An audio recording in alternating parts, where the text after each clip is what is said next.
יושב פה יהודי קדוש, השם ישמור אותו. שבוע שעבר הוא התקשר, היה איזו שאלה. הם הלכו לקנות קטנוע, שהוא הלך, הוא דיבר עם בעל האופנוע, אמר לו, תשמע, ראיתי את הקטנוע שלך ביד 2, אני מעוניין. אמר לו, אין בעיה אחי, תבוא. אומר לו, מה מומי? אומר לו, תשמע, הוא במוסך. ככה וככה, זה המחיר, מחיר מה שנקרא המציאה בשפה שלנו פרטיה. אמר לו, תבוא, תהנה. אמר לו, אין בעיה, אתה יודע מה, אני בא לוקח את האופנוע. מה, אתה בא? כן, אני בא עם גרר, לוקח את האופנוע, בא עם כסף. אהלן הוא עשה, אהלן בוא. הוא בא לשם, מה הוא רואה? עוד מישהו בא לראות את האופנוע. עכשיו, לא עושים דבר כזה. זה לא התנהגות.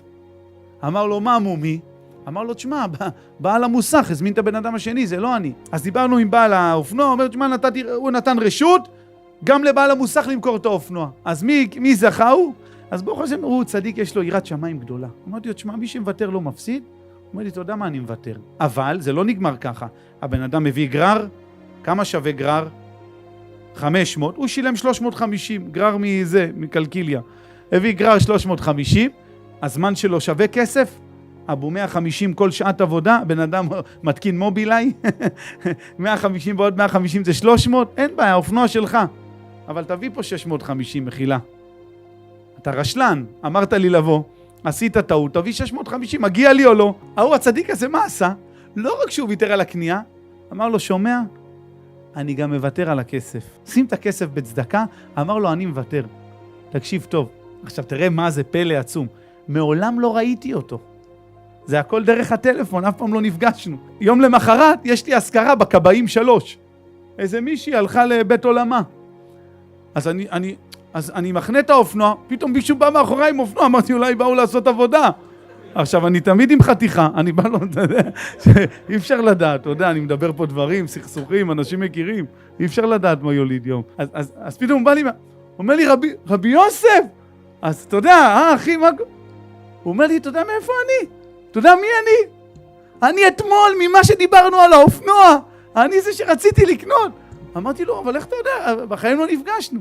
הוא אומר בלילה, תראה מה זה אורי זיכוי הרבים, הוא אומר בלילה, מישהו שלח לי סרטון שלך, ראיתי סרטון, ואז שמעתי דלויה, וזכרתי את השם דלויה, אמרתי, איזה קטע, זה הבן אדם שדיברנו איתו מקודם, וככה אני ידעתי איך אתה נראה, רבי דניאל, תראה איזה סיפור.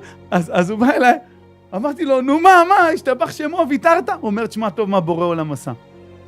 הוא בא על האופנוע, התקשר אליי ב10 בבוקר, אומר לי, שומע? איפה אתה?